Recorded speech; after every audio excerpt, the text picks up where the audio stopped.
for boxing. All right, y'all. So sometimes when these hard to believe stories or stories that come way out of left field present themselves in the sport of boxing, coming from people like Mike Coppinger or Benson, Dan Raphael sometimes, I tend to give it 24 to 48 hours before I decide to speak on it. So with the news that Errol Spence Jr. is potentially agreeing to fight Keith Thurman next, and the fight's going to be at 154 pounds or at a weight above 147 without the titles on the line, such a story made me pause for the cause. Made me say, okay, let me back up and just wait and see what else comes out and see how this unfolds. And this is no way, shape, form, or fashion of me signing on saying I believe that the story is true.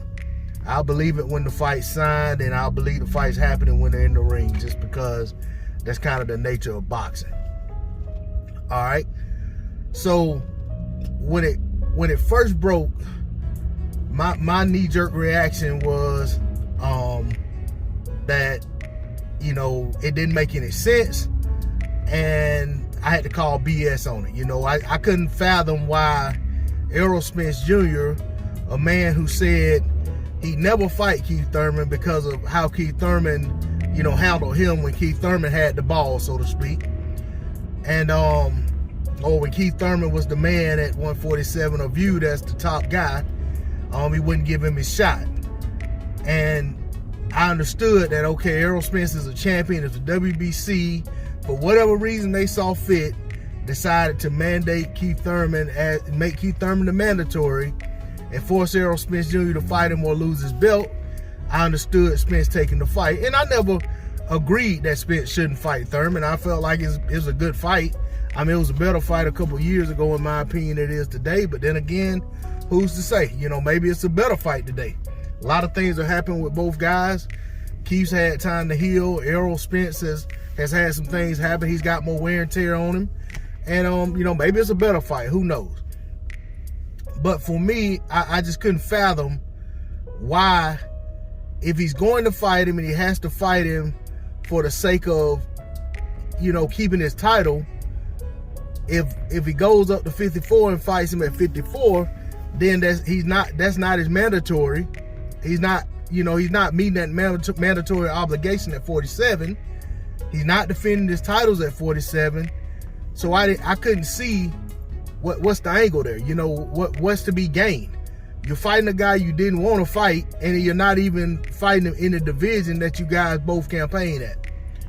But I thought about this last night, and I thought back to Errol Spence Jr. talking about Keith Thurman not giving him his shot.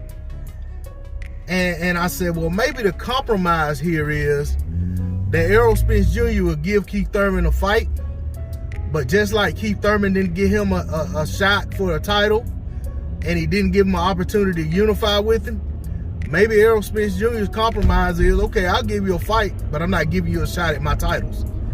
So they may fight 1 pound above 147, which still categorizes the fight as a junior middleweight bout. Or they may fight 152, 154, who knows? But I'm thinking that maybe that's Spence being stubborn and holding to his, demands of not giving Keith Thurman an opportunity. Maybe the opportunity he's not going to give him is the opportunity at the titles, but he's going to give him the bout to acquiesce to the requests or demands of Al Heyman, maybe even Showtime, and of course the WBC. So with all of those things being considered, I think that maybe that's what the angle is. And maybe afterwards Spence goes back down to 47, especially if he doesn't go far north of 47 for the bout. But at the same time, the bout could very well take place at 47 for the titles. The bout very well may not even be next. It's just a lot going on. I think I don't even want to say that these guys that come out with these stories are making up things. I think they're just being fed a bunch of, you know, they're being given some hints and things like that, or they're being completely misled intentionally. I do know that there's a report that the WBA has agreed to allow Spence to fight above 147 in his next bout and not strip him for not defending his title. So there could be something there, but then again, that could have been something that was just requested just to kind of throw reporters off. Who knows? But we'll see what happens. Like I said, I haven't taken this story hook, line, and sinker and just believing that, you know, everything's gonna come to fruition just because that's what's put out there. But, you know, it remains to be seen. And I've been at work all day, so I may already be behind. They may have announced a fight, you know. They may have announced something totally different, so I could be a little behind here. But I still wanted to give my take on it. I didn't feel like going on YouTube or going on any of the boxing websites and looking to see what the new news is. I wanted to drop, you know, wanted to give my take on it because I didn't do that yesterday because I felt like it would have been premature. And, you know, and maybe still I shouldn't be talking about it, but I just want to give my opinion on why I think that it could be unfolding in the manner that it's being reported to be unfolding. But that's all I got on it. D-Lo 404 Boxing. Y'all like, share, comment, and subscribe. Catch y'all on the next one. I'm out. Peace.